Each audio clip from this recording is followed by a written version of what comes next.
Right, I've been drawing for a while. It's just coming up to 7:15 in the afternoon, evening, and I just want to show you what this drawing board that I've just put together today is capable of doing if you apply yourself.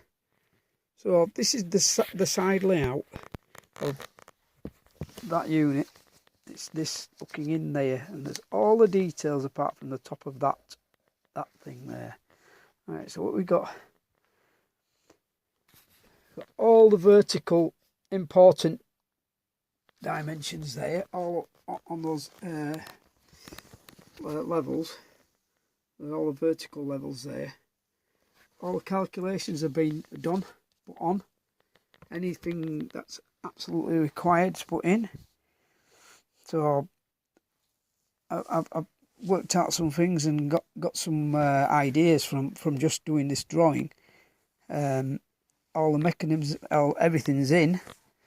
There's the split line, because I can't get, this is not 1 metre high, so I can't get the split line. I've had to put a split line in, and I've dimensioned from the finished floor to here, and then I've done virtual dimensions from the top, starting with the 1000 dimension there, and I've worked down using the distances, and the calculations for each distance is given. So if there's a mistake, you can see it. Then important dimensions are dropped in from doing the calculations. So all the vertical all the vertical dimensions are done, and then the door size has been calculated. The door height, not its front, not its width, only the height and the rail. This is the draw. This is a draw and a door frame here, so they're combined. That's what that is, and the draw will rest on here, and there'll be a PTFE slider bearing in there. It'll just be a flat plate of PTFE running in there, and this draw will ride on that, so it can't wear away. Then this is the base of the inside, this step that I've been referring to. So when you open the door there, you'll see this step. This bit of the inside will be narrow, and this side will be the full width.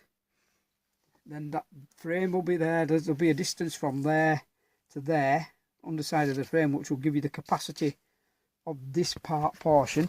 Then the draw's been calculated to the DVD width this way. Now you can stack them and put other stuff in. There's 2 drawers and there's two doors. Then the DVD caddy portion where the DVDs are just plonked in is here. So the DVDs, when you plonk them in, will rest on there. And what I've done is I've carried the base plate of that through to the back, and I've put an upright in, and then I've made a lid section so that you can lift this lid section up with a hinge. There'll be a hinge there, like a piano hinge, and it'll hinge that way. That's the end of it where you put your finger in to lift it. And there'll be a little feature in there, so you can put your finger pools in and slide and lift it up like that, and then it'll be vertical up here, and you can put all the USB cables and chargers. That's a long slot. That's whatever the width of this unit is. I haven't done the width of it yet. However long this unit is from there to there. I don't think I've mentioned it. What have I done? Have I mentioned it? No, I've not got no dim, but whatever that is, it's that unit will be virtually from here to there. So whatever that thing is, that lid will lift up. It'll be like a piano lid, you know, what covers the keys, or the lid that lifts up at the top to look inside. That's what that'll be. That'll be a piano hinge. So it's going to be long. I've got plenty of stainless steel piano hinge, so that's fine. You know, you hoard it, don't you? And then you come to use it, and you've got it. You're going to need a long piece of piano hinge. That's the height of all the heights have been put in, so they're all mentioned in dispatches. You know how you do. So if I run that round there, and you watch it slowly, I mean, if I try and do it slowly, I'll pan it. You can see how everything's developed. You know, I need somehow to take a picture of it, but I can't. It's massive. You don't realise how big it is. Oh, I can't do that with it. I don't do that. That's stupid. That's stupid. I need to elevate it, but then it distorts the image because you need to get above it. You need to get above it. I could put it on the floor, I suppose. But then the lighting in here is so poor. You just don't get it. You don't get the imaging. Let's have a look. So as soon as I put the spotlight on, you get white out. It just screws it up, and this makes a distortion. This is actually 1:1, so it's full size, full scale. Here's the wall, here's the floor, and here's how it's developed. Offset from the wall, offset from this box.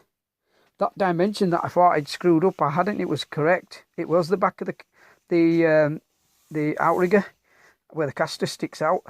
So that was the limit of that, and then the actual line was there. I'd actually nibbed it in. I'd put it in and not drawn it, so it was actually there, and I hadn't screwed it up.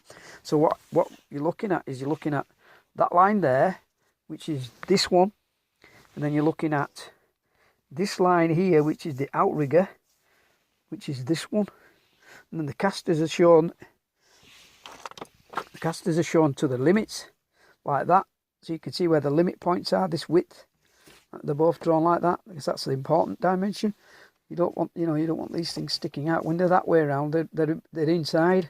This is the toe kick area. All of this, it's 60 mil in there. That's 60 mil, and then around the sides it's 40.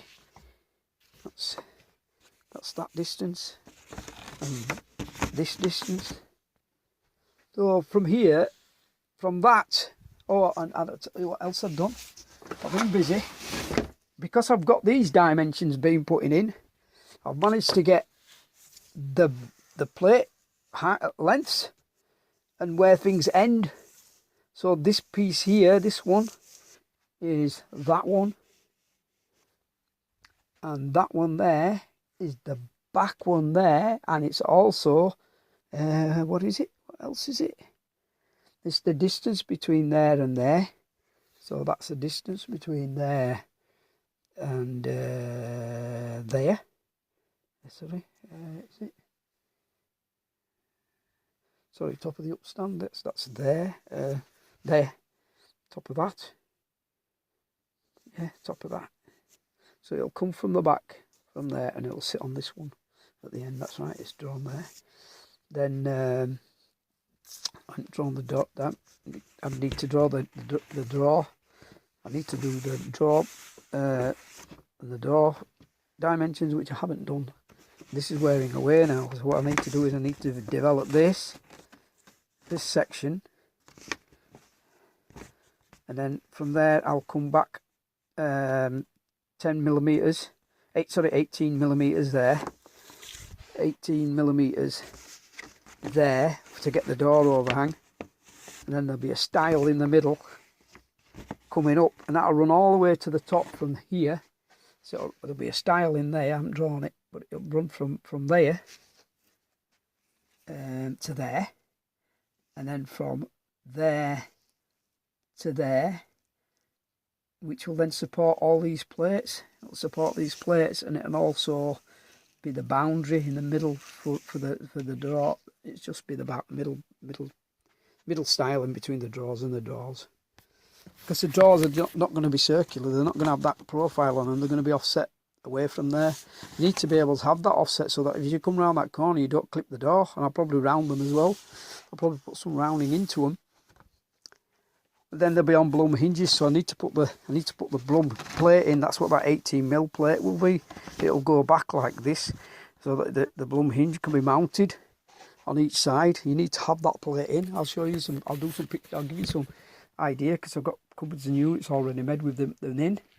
So I'll show you those. Those are handmade units. I'll show you what they look like when I make handmade units. In fact, you see it on the console.